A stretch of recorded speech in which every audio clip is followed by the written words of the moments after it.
Who mourns for Ray? Apparently no one, really, I guess. See, Ray is, well, she was supposed to be a character, but she's not even really that. She never got a story, and that's the problem. For all the shielding utilized there, that she was going to be some sort of feminist character, and that anyone who had any criticism whatsoever of her or the nature of the films she was in was clearly coming from a misogynist viewpoint. But nobody trashed her more than the people who created her, because they gave her nothing. I mean, at the last minute of the 3-part sequel trilogy, you find out she's she's Palpatine's granddaughter, and it's so obviously shoehorned and slapped on. But even if it wasn't, that's just so stupid. You know, I mean, there's nothing there that says, "Oh, this is what it is."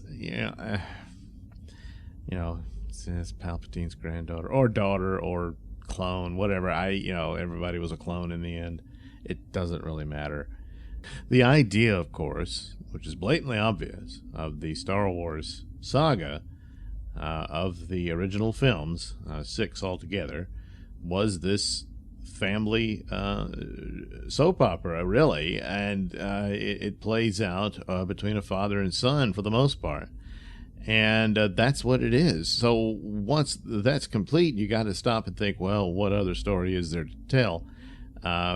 Whichever story it would be, I would have guessed, and apparently by Lucas's own brief comments about what he intended, the only story left to tell is the Force itself, so he would have delved more into its nature and aspects and whatnot.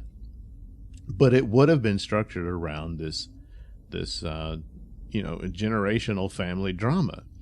So the only thing left would be the children of the original heroes of Luke and Leia and Han and all that. And of course, in the expanded universe, Luke took on a wife, Mara Jade. They had children, and a whole narrative there where one of the children of Han and Leia turned to the dark side, and ended up killing Luke's wife and all that sort of stuff. So the high drama there and all of that.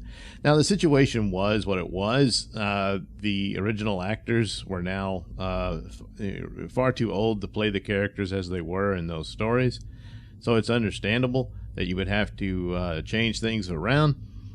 But and I'm not completely familiar with the expanded universe now, Legends stories. I know of some of them, but I didn't know if they went further into grandchildren, because really the cast of the sequels, I thought, were more of the age of grandchildren to these original characters, and they could have gone with that. But nevertheless, Rey she really needed to be a Skywalker. I know there were some theories at the time that she could have been a Kenobi, and I understand that. And there were some possibilities, thanks to the Clone Wars cartoon, of a love interest for Obi-Wan. Maybe on the side and secretly. That's a bit much, but nevertheless, I guess there was a way to get there. But or introduced that Obi-Wan had a brother who never joined the Jedi and all this stuff, and he had a child, and this is Obi-Wan's niece or whatever. But really, she should have been Luke's daughter.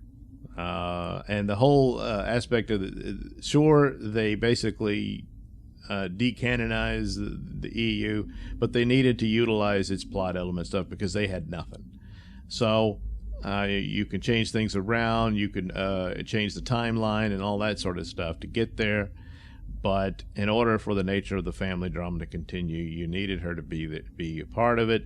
And of course, you had Ben Solo becoming Kylo Ren and all that, and that's some connection to it. But there again, he gets a little bit more than she does, but not by much. And so that's what it needed. And there was perhaps some people were thinking that it was obviously that plans were changing on the fly with that whole production, and it shows, and that's what doomed it a lot. And this business of handing it off to someone else who can just undo everything you'd set up is pretty absurd. So I would have thought that the way it's set up at the opening of Force Awakens, she's on that planet, and it's the only justification for it is that this is the mirror and echoes of what was portrayed in the original trilogies, where, you know, of course, you keep going to Tatooine. This wasn't Tatooine. It probably should have been, but nevertheless, the scenery and everything is very similar. So both Anakin and Luke grow up on, you know, the desert worlds and all that, and so it's a mirror and echo in the story of mythology and what between the father and son.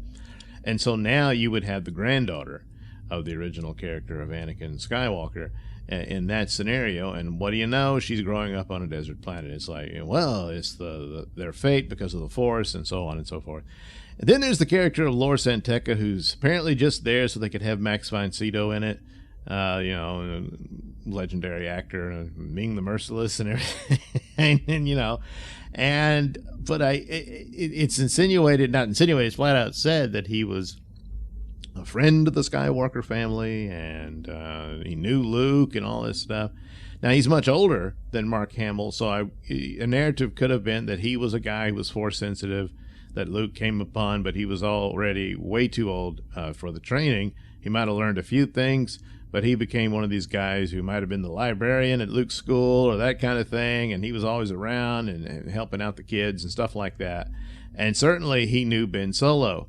And, you know, between the two of them, and Ben Solo was mocking him about how old he had become, and then he returns that you've become something far worse. So he knew him, and the idea that he's there,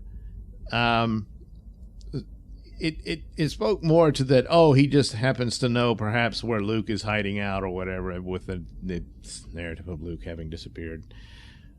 But I would have thought it might have been better if he was actually taking care of Rey, and that it was a big secret and had to hide her from Kylo, and even Luke didn't know where he took her.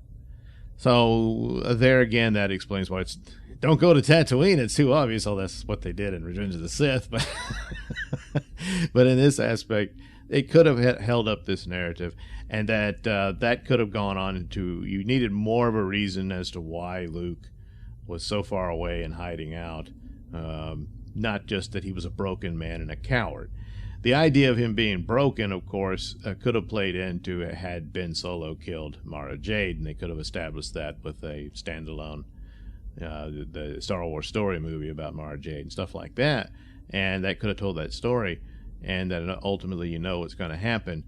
But there should have been more elements about the Force itself, its nature that they didn't quite understand, and that it did something to Ben. It drove him insane, and that he's far more powerful with the Force than even he can control, and that sort of thing that he could have dealt with. And his jealousy of any challenger within the family drove him to this, and that so he would want to kill Rey.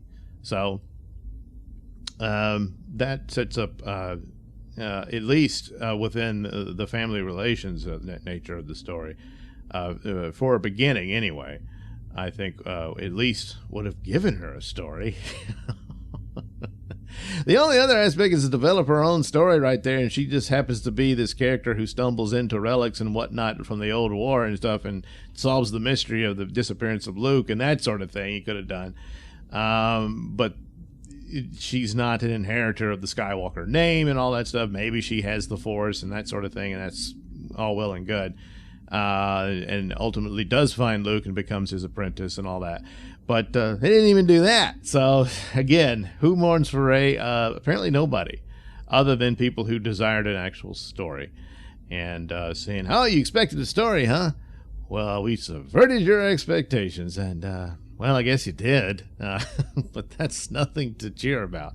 And this is, in conclusion here, is always the aspects of, of course, The Last Jedi being the worst of the three for the terrible damage that it did to the saga, with the absolute destruction of Luke Skywalker's character by apparently from a man who just never understood him, is that there's no defense of it. There's really no defense of the film. All you ever hear is stupid stuff like, well, it subverted expectations, which is just an aspect of it. It's like saying it was cool because it had lightsabers in it and stuff like that. story-wise and storytelling and narrative, and fitting in with a series of films where this is supposed to be chapter 8. That doesn't work. So there's no defense for it. There's only attacks. And so when it comes down to Rey, there's really no defense for her either.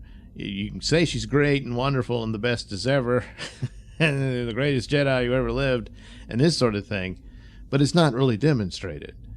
She just is. She just magically appears. She's God, and then that's that. There's no explanation. You can never understand it, I guess, and there's no story, because the story, I don't know, I guess that's misogyny too. So it's actually quite disrespectful to the character. She doesn't get the story the likes of which Luke and Anakin got. See?